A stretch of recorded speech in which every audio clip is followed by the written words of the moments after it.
interject one question, has to be issued in 12 hours or 1 day or etc. Diba? So you give reasonable time. So can I just interject one question kay General Torre? So sir, when you read the Miranda rights, did you explain the nature and cause of the of the crime that he's being accused of? Yes, sir. It is on record and caught on video, sir. Yeah, sorry about I don't know lang kasi about the record, so I'm not doubting you. Yes, sir. Ang napanood ko lang kasi yung standard Miranda rights that Yes, sir. you have. So, how did you read to him yung nature and cause? It's sa warrant or you... Yes, sir. I read it from the warrant, sir. It From was the warrant. extracted from the warrant by the DOJ. So, you read to him the warrant. Around Yes, sir. what time po yun? More or less. Mga around before lunchtime, sir. So, nung hinuli mo pa lang, binasa nyo na sa kanya yung warrant? Kasi yung nakita namin video, sir, sa airport, the wife of former ES Miguel Dia was asking nga, di ba? And Ma'am Handilet was also asking. At sinabi nyo, I don't know what you answered, but basically hindi nyo pa pinakita yung warrant noon, di ba? Nung yung mga video na yun, sir, gabi na yun, sir. Tapos na lahat na yun, sir. Paulit-ulit na lang, inuulit-ulit. No, what I was saying is that ang nakita kong video, yung palabas pa lang sila, and you were informing him naman na meron warrant, di ba? Palabas sa tube, sir. Sa tube, oh. Nung palabas sa tube, sir, when the party of the former president is going out of the tube, doon, sir, sa mismong junction ng tube at saka yung moving junction, sir, ng tube, he was already met by PG, who attempted to read him his rights. Okay. And they said, wag na, pababain natin ang tension, doon na lang sa 250th. Okay, so they attempted to read him his right, and dala nila yung warrant noon, hindi pa? Yes, sir. Dala na, sir. Dala na nila? They will not. So yung go out issue of the na plane. walang dala, that's not true kasi dala nila? Hindi sila lalabas sa plane, sir. Ano kondisyon nila? Hindi kami lalabas sa plane pag wala yung warrant. Warrant. And So it will nandun show yung to them. warrant. Okay. Yes, sir. So did you or any of the people who were serving the warrant explain to him the elements of the crime? Yes, sir. The whole So warrant what was are already the... given to them. So just because it's simple naman, what are the elements of the crime against humanity na may murder? If you explain to him, then you can explain to me, di ba? So what's the elements? During the time, sir, it was not me who attempted the reading of the rights. It was the prosecutor general. Yes, sir. But sabi mo, you know the elements of the crime. I read to him in toto what was written Yes. on the warrant, sir. I read the warrant. Wala doon yung elements of the crime. We did not say that I know the elements, sir. I just Yes. read to him exactly the charges in accordance with what is written in the Yes, sir. warrant. I'm not arguing on the opinion and the legal kasi ito factual pa lang. But my point is, when you arrest a Filipino citizen for theft, for inciting to sedition, etc., meron po tayong legal maxim that ignorance of the law is not an excuse thereof. So, we are, as Filipino citizens, dapat alam natin yung law, di ba? So, pag inarrest mo yung isang tao, ano yan, bagransya? Sandali lang, sir. Na-repeal na yung bagransya, hindi na ano yan. But I'm arresting you for what? For theft. You don't need to read the elements because alam na ng Pilipino yung nature and yung cause nung theft. But since this is a foreign court, and it's not even in the Rome Statute, yung elements. It was passed later on. So ang point ko, was the accused, in this case former president, aware of what he was being accused of? So I'll stop there, sir. Factual lang naman, and I take your answer that it was the warrant was there, it was read to him, and there are different... I won't go to them now. I'm just making the point that even if you serve the warrant, kung hindi niya alam at hindi alam ng lawyer niya, how do you expect him to run to court to get legal remedy? So, going back, Attorney Alexis, sir, so is the ability to seek legal remedy part of due process? Meaning, if you deny me, if you're accusing me of something, my warrant of arrest, and you don't allow me to go to Philippine courts, is that denying you due process? Absolutely, Your Honor. Without casting any aspersion on the character or competence of the officials involved. Yeah, I'm asking a general question. I think SOJ naman is listening, and they will answer. So, going back to surrender. So, if my foreign court ngayon, I look, I have it somewhere here, pasensya na kayo magulo. Senator Trillanes was saying in May 2024 na 3 batches of warrants to. First daw is si PRD, after that daw, Senator Bato, Senator Bongo, etc. And then sa third batch, military and police officials. So, I agree with Senator Bongo na wala na tayong magagawa in the sense na nandyan na si PRD. But I disagree na hindi importante itong hearing kasi kung may second, third, fourth batch pa yung warrants, it's important. And take note tama po ba ako, during the time that the Marawi uprising or the Marawi siege, Secretary Anyo, we were still under ICC noon, no? Kasi that was tama po, di ba, when we were in Russia. So you know, if a terrorist who survived goes to the ICC and shows them pictures of 19 women or children that were died and comes up with a witness and tells them, alam nyo, from President Duterte to Sec Anyo to the Chief of Staff to ganito, they planned this, they killed this ganito, it may be not true, it may be totally false. So if the ICC issues a warrant here, I want to make sure that every officer of the AFP has his day in court before they're sent to Hague. So valid itong hearing na to. As I said, may emotions lang, and you know, let's excuse all of ourselves kung minsan may konting emotion, but we just want to clarify this. So yun yung context ng tanong ko, Tony Alexis, no? So kung halimbawa may warrant for whatever for Juan de la Cruz, kinuha siya based on that warrant, pero hindi siya binigyan ng enough time or enough opportunity before a Philippine judge, aren't we denying him due process? Because pagdating dun sa foreign court, as SOJ said correctly, and I agree with him, iba language, iba procedure, and everything. So isn't a Filipino citizen,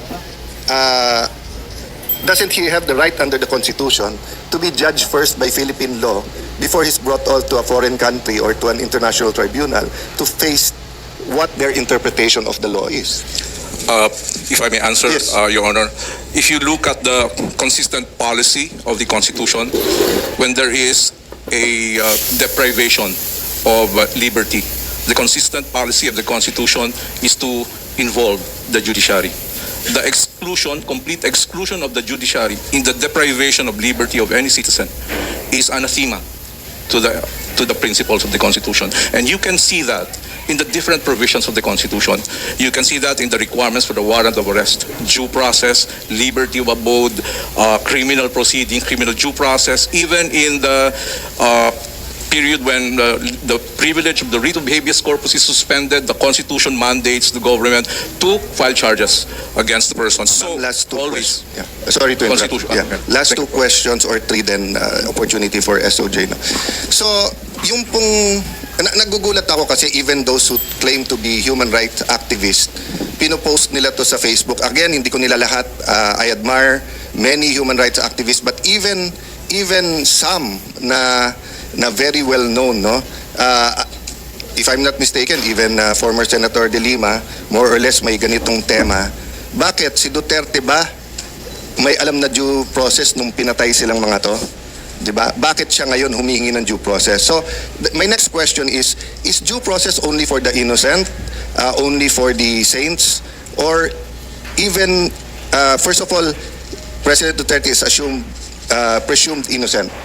But assuming 5 times na convicted drug lord, rapist, torturer, etc., nahuli ng PNP, under our Constitution, dapat ba may due process pa rin siya? yes, Your Honor, if you look at the text of the Constitution, there are no names that are excluded from its application. So even if a person, whether he's a private citizen or government, is accused of not giving due process, that's the beauty of the Constitution, di ba? Opo. That everyone should be given due process. Opo. Oo. So I just want to make that clear kasi nga, sabi ni Secretary De Lima, walang due process sa kanya. But if you go before that, nung inimbestigahan pa lang niya si President Duterte when she was CHR and she was DOJ, wala naman siyang final na kaso. So sabi naman ni President Duterte, nung mayor pa lang siya, wala akong due process, sinasabi na niya na guilty ako. So nung siya naman yung naging presidente, eto naman nakulong, ang sinasabi naman niyang walang due process si Duterte. So ang point ko lang, if we as Filipinos do not demand due process for everyone, DOJ and the government is not saying that they denied, but I'm just saying, no, mali yung argument sa Facebook na pag ikaw hindi mo binigyan ng due process yung kalaban, ikaw hindi ka na pwedeng kumuha ng due process. Iba po yun. Meron doctrine sa batas that those to come to court should come with clean hands. That's a different application. Anyone can come to court asking for due process, di ba? I wanted to clear that up lang, and I ask you that, Dr. Alexis, for 2 reasons. One, attorney, because you're a constitutional law professor. Number 2, if I ask SOJ, baka ispin nung iba and they tell na meron o wala si Duterte. I'm not talking about Duterte, I'm talking about every single Filipino deserves due process. Okay. My next question is, will the Interpol, or I don't want you to make a judgment sa Interpol, no? If any foreign entity, no, comes to us and asks for an arrest, is it non-cooperation with them if we say may provisional arrest, we have him in custody, but a Philippine judge has to decide whether or not we can turn him over to you? If I may, Your Honor, international conventions actually respect compliance with the domestic laws. Even the Rome Statute, in the cooperation, the requirement is application of the laws of the country, of the custodial state. So it's up to the custodial state how to comply. There is no issue that we should comply with all these international obligations. That's not the dispute.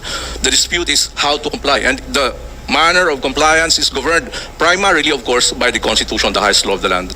And that's precisely why the diffusion notice stated provisional arrest or extradition, because so this is the parallelism of what I want to make.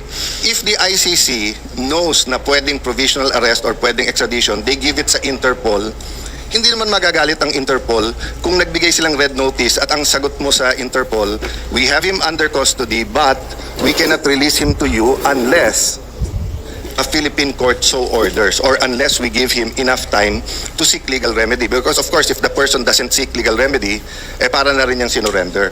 Because the whole argument is that we're just helping Interpol. So I just wanted to clear that up. And again, ang hirap ng Facebook o media interview kasi hindi nakakasagot yung kabilang side. Eto, we can, I'll stop there, Madam Chair. So the point I want to make, and this is my personal stand, and I hope in a less emotional and more academic setting also, Mr. Secretaries, we can determine that, because part of life, liberty, and ano ba yung ginamit natin? Iba kasi yung sa US, di ba? Sila may pursuit of happiness. Tayo, life, liberty, and property is the peace of mind. Di ba? The peace of mind na dito, at least sa bansa ko, siyempre hindi mo kontrolado kriminal. Diyan pumapasok, Sir Marbil, yung peace and order, assurance, etc. But at least alam ko, hindi ako pwedeng biglang arestuhin dito tapos i-try wherever, di ba? Pero kung in doubt yon, di ba? So for example, feel free to judge Senator Bato, but I made the same statement as the Senate President that if he's in the Senate, even if beyond 6 years yung kakasuhan sa kanya, kung hindi pa nagde-decide ang Supreme Court what constitutes surrender, etc., and he seeks legal remedy, we should give, under reasonable circumstances, sanctuary to him. We did that sa Batasan 5. I mean, I've never be pro, hindi ko na alam kung anong word ang gagamitin kasi baka sabihin red tagging, di ba? But the progressive left or whatever, di ba? During the time of President Gloria Macapagal-Arroyo, we were together, Secretary, di ba, na we weren't looking at their ideology, we weren't looking at guilty ba sila o hindi. We were looking at the institution and the, what you call this, the balancing ba na pag medyo sigurado na legal yung pag-arrest, etc., tayo mismo kumakausap sa kanila na lumabas na kayo dito. I think that's what happened with Senator De Lima. No? I'll stop there. Napakaraming issues. Mamaya pa na factual ang tanong ko. But, Madam Chair, if we can give the DOJ an opportunity to respond. Thank you very much, Attorney. If you allow me, thank you very much, Attorney Medina.